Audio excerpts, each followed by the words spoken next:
vraiment cette chanson. On connaît toute cette chanson.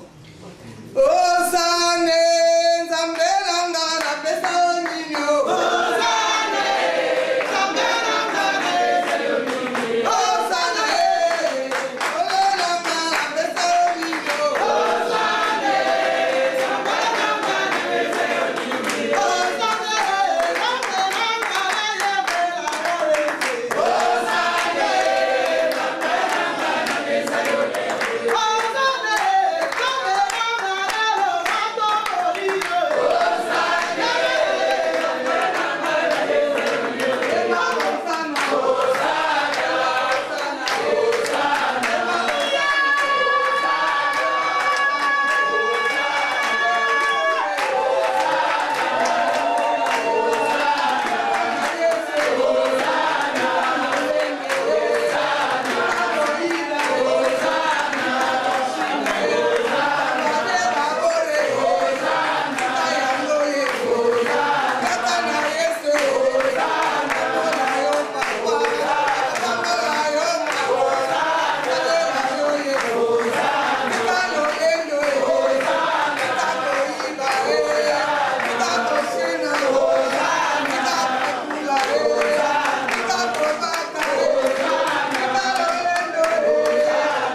Tout ce que nous sommes en train de faire.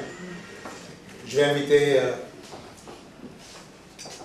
Pasteur Odile qui va faire une prière pour que nous puissions commencer. Tendre Père Céleste, nous voulons te bénir. Nous voulons te sanctifier, quoique ces moments douloureux pour nous. Seigneur, nous savons que tu as dit dans ta parole que tu ne nous délaisseras jamais, que tu ne nous abandonneras jamais. Et quoique dans ces moments, nous savons que tu es avec nous. Nous voulons te confier, Seigneur, le début et la fin de toutes choses dans cette journée, au nom puissant de Jésus. Amen. Amen. Bonjour, frères et sœurs. Frères et sœurs, messieurs, madame, c'est avec une vive émotion que je me tiens devant vous et devant la dépouille de la servante de Dieu pour vous adresser ces quelques mots. Je tiens personnellement à remercier la famille, en premier, la pastorale congolaise de France, l'Écossais et l'église Mangembo de Paris pour l'occasion qui m'est donnée pour vous adresser ces mots. Nous pleurons en ces jours une servante de Dieu. C'est pour cela que nous voulons honorer sa mémoire en présence du Seigneur, en rendant à Dieu un culte de louange, gloire et honneur. Le pasteur Béa Saïla avait choisi de suivre et servir Jésus-Christ comme beaucoup d'entre nous. Amen. Dans Jean 14, verset 6, Jésus dit « Je suis le chemin, la vérité et la vie. C'est donc maintenant le moment de prendre le chemin. Celui de suivre la croix et la vérité au bout du chemin, c'est la vie éternelle, celle qui ne finira jamais. Ceci est le fondement de notre foi chrétienne, à savoir la vie éternelle, celle que Jésus-Christ promet à ses élus. Toute notre espérance de foi, qui est au bout de nos peines, de nos douleurs, de nos labeurs, c'est la vie éternelle.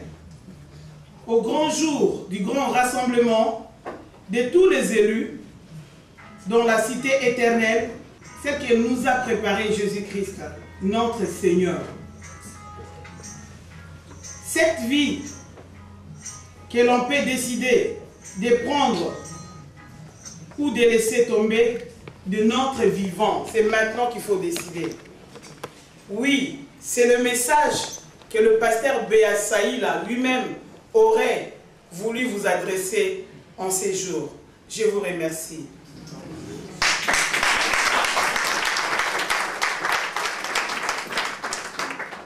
Je voudrais déjà inviter, pour commencer déjà, qu'on puisse connaître un peu la biographie de pasteur Béa Saïla. Je vais inviter frère Firmin. Béa Saïla. Elle est née le 26 août 1956 à Kinshasa. Ici d'une famille modeste de 9 enfants, dont elle est l'aînée.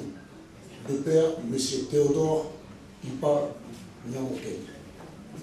Et de mère, Madame Ipa Madeleine Somo Ekoforo Sosé. Maman Pasteur a laissé 3 enfants. L'aîné, Madame Mbala Mimi Lita Eta. Le second, Tridon Lita. La troisième, Madame Kibouila Sandra Lita Jesse. Et 4 petits-fils. Maman Béa, le pasteur, a fait ses études primaires à l'école Sainte-Claire de Bandalou et prolongea ses études des humanités à l'école Sainte-Françoise d'Assise à Bandal-Sikino. Passionnée de la couture, elle fera la formation au centre féminin Maman Béa. En 1976, son grand-père, M. Fabien Efomi Benkita, diplomate en Allemagne, la fit venir en Allemagne et l'envoya en Belgique, où elle fera ses études de coiffure à l'Institut Boué de Bruxelles. Et en a décroché les diplômes de coiffure professionnelle.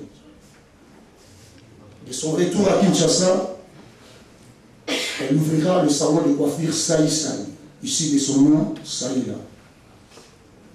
En 1990, bon, comme toute femme, s'il n'y a pas de boulot, elle est devenue changère de monnaie à l'échappée. En 1995, elle adhéra dans l'église de Mangembo à Kinshasa. Et un peu plus tard, elle créa un groupe de soutien pour faire venir en aide les orphelins, les jeunes mariés, les malades et les personnes démunies. En 2001, sa fille l'a fait venir à Paris et derrière elle, l'église l'a nommée comme diaconaise. En cette même année, le pasteur principal de Mangembo l'envoya prier chez la servante de Dieu, Maman Pasteur Odile, ici présente, où elle trouva son ami, M. Jean-Paul, et c'est son mari. Dans tous et partout, préféré continuer son ministère au sein de l'église Nangéo. Mais ça n'existait pas ici à Paris. Et elle a eu l'idée de rassembler quelques fidèles en Christ dans la maison de son gendre et sa fille à la commune.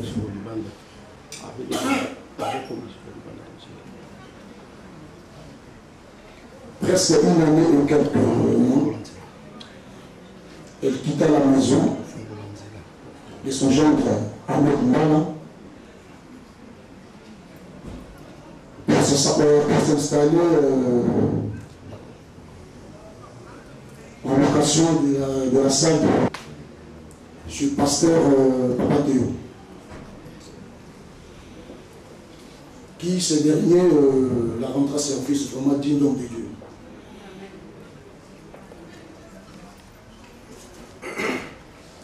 Et après, elle a eu sa propre salle à côté de celle de Papa Théo, où elle installa l'assemblée charismatique Nangéo Paris. En 2011, elle fut consacrée pasteur, après avoir fait aussi la théologie, pour fortifier son ministère de 2008 à 2011 encore. Pour en terminer, mes chers frères et sœurs, je voudrais offrir une parenthèse, si vous me permettez, je vous remercie. Quand on était de gosses, papa nous demandait qu'est-ce qu'on fera plus tard dans la vie. Moi j'ai dit, moi je serai médecin. Mais elle a dit, elle sera ma soeur. Parce qu'à l'époque, elle était sœur en Christ, mais en catholique. Dieu l'a écouté. Dieu a exaucé ses dires. Sa réponse, elle a quitté ce monde en tant que pasteur. Que son âme repose en paix. Que l'Éternel soit béni et je vous remercie.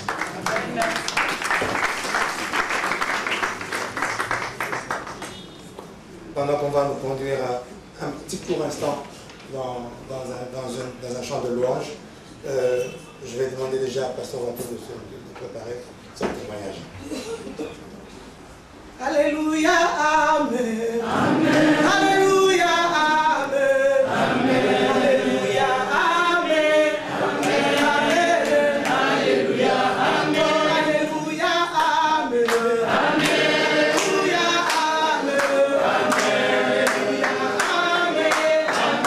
Alléluia, Amen. Alléluia, Amen. Alléluia, Amen. Ajalit, Amen. Ajalit,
passer encore au témoignage. Je vous disais le pasteur Watou qui a aussi un témoignage par rapport au parcours ministériel.